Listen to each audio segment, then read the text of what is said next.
Welcome to my channel. और आज मैं एक्सप्लेन करूंगी हेवनली डिल्यूशन का एपिसोड 1। पहले सीन में हमें काफी सारे टमाटो के प्लांट्स दिखाए जाते हैं और वहाँ पे काफी सारे बच्चे खेल रहे होते हैं। कोई उन्हें पानी दे रहा होता है और कोई एक दूसरे को टमाटो दे रहा होता है और वहाँ पे काफी बच्चे आपस में खेल भी रहे होते हैं। वहीं पर एक लड़की वहाँ छत पे खड़े हुए कुछ सोच रही होती है। उस लड़की का नाम मिमी हाइम होता है और उससे टोक्यो आकर कहता है, तुम क्या सोच रही हो? और हमारी क्लास स्टार्ट होने वाली है।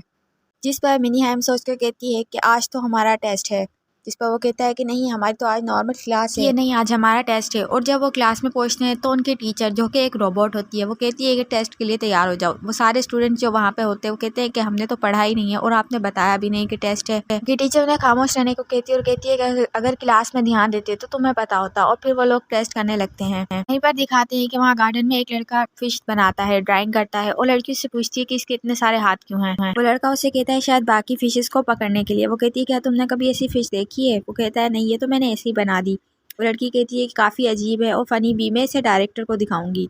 वो कहता है जब मैं इसे बना लूंगा तब तुम दिखा सकती हो। फिर क्लास में वो सब बच्चे टेस्ट कर रहे होते हैं कि टोक्यो के पास एक क्वेश्चन एक्स्ट्रा नजर आता है जो कि 11 होता है, जबकि टेस्ट में सिर्फ 10 क्वेश्चन होते हैं। उसमें लिखा होता है क्या तुम बाहर के बाहर जाना चाहते हो।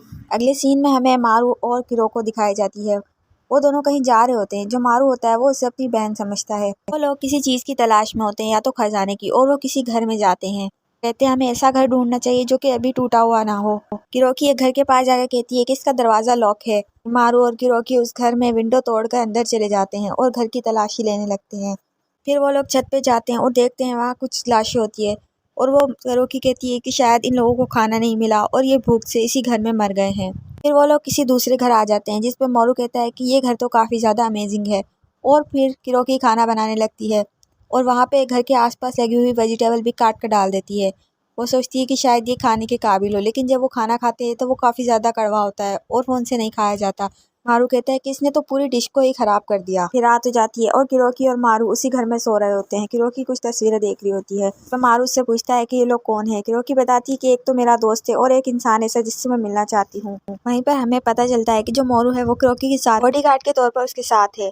जिस पर किरोकी कहती है कि तुम रिलैक्स होकर अभी सो जाओ। और फिर वो साथ ये भी बताती है कि अगर मुझे ये लोग मिल गए तो तुम अपनी मंजिल पर चले जाना, लेकिन तब तक हम दोनों साथ हैं। फिर उसी टाइम एक सीन में हमें एक मॉन्स्टर हवा में उड़ते हुए दिखाया जाता है, जो कि काफी ज्यादा खतरनाक किस्म का लग रहा होता है। नेक्स्ट डे सुबह में वो दोनों अपने घर से निकल जाते हैं। मारू किरोकी से पूछता है कि आज हम कहाँ जाएंगे, और फिर वो लोग डिसाइड कर ही रहे होते हैं। और वो किरोकी उसे बताती है मैप में दिखा के कि हम इस रेलवे स्टेशन के करीब ही चलते रहेंगे। और फिर वहीं रास्ते में उन्हें कुछ गुंडे आकर घेर लेते हैं, जिस पर वो गुंडे उन्हें कहते हैं कि तुम दोनों लड़कियां हमारे साथ चलो, हम तुम्हें हेवन दिखाएंगी। जिस पर मारू कहता है कि मैं लड़का हूँ और किरोकी ये देखकर कहती है कि हाँ मैं भी लड़का हूँ। वो लोग कहते हैं कि हम पागल नहीं है जो तुम्हें भी लड़का समझे। उसे देखकर किरोकी अपनी गन निकालती है, जिस पर वो गुंडे थोड़ा डर जाते हैं और उन्हें छोड़कर जाने लगते हैं। जिनमें से एक कहता है कि रुको, ये गन असली नहीं है, मैंने ऐसी गन पहले नहीं देखी। उनकी बात सुनकर किरोकी वो गन नीचे कर लेती है। वो कहता है देखा, और वो उन्हें पकड़ने के लिए आगे बढ़ते हैं तो मारू उनसे फाइट करता है, उन्हें मारता है। किरोकी वहाँ पर अपनी गन से फायर करती है, जिसे देखकर वो सब लोग डर जाते हैं। और कि उसे कहती है कि तुम जो हमें जन्नत दिखा रहे थे, हेवन, वो हमें देखनी है और हमें वहाँ पर लेके चलो। फिर दिखाते हैं कि किरोकी और मारू उन गुंडों के घर पर होते हैं और कहते हैं कि तुम्हारा घर तो बिल्कुल ही बेकार है, यहाँ पे कुछ भी काम का नहीं है। वहीं पर किरोकी को जनरेटर नजर आता है और वो कहती है उनसे कि तुम मेरी बैटरी चार्ज करके दो, अगर तुमने नहीं किया तो मैं तुम्हें मार दूंगी और हमारी बैटरी चार्ज होने के बाद हम खुद यहाँ से चले जाएंगे। और फिर किरोकी उनसे पूछती है कि क्या तुम लोग हेवन के बारे में कुछ जानते हो या कोई ऐसी जगह जिसे हेवन कहते हो। पर उन्हीं के दो लोग आकर उन्हें बताते हैं कि क्या तुम्हें टमाटो पसंद है, अगर तुम्हें पसंद है तो हम तुम्हें एक जगह बताएंगे। और फिर वो उन्हें मैप में से टमाटो हेवन के बारे में बताते हैं। और फिर वो एक बंदा जिसने बैटरी चार्ज पे लगाई थी उसे चार्ज करके उसे वापस करता है और किरोकी उसे थैंक यू कहती है। पूछता है कि ये बैटरी किस चीज़ की है, जिस पर किरोकी कहती है कि ये मेरी गन की बैटरी है, जो कि चार्ज ही नहीं थी। इन पर उन्हें गुस्सा आता है। वो कहते हैं कि तुमने हमें ऐसी गन से कंट्रोल किया जो कि चार्ज ही नहीं थी, चलती ही नहीं थी, और तुमने हमें पागल बनाया।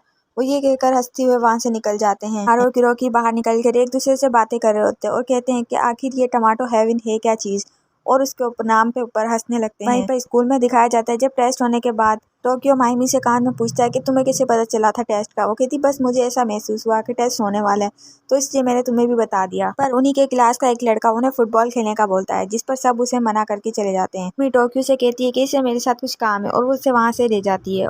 टोक्यो और माहिमी गार्डन में बातें करते हुए जा रहे होते हैं, जिस पर माहिमी एक वॉल के आगे आकर कहती है कि मुझे ऐसा फील होता है कि इसके बाहर भी कुछ है।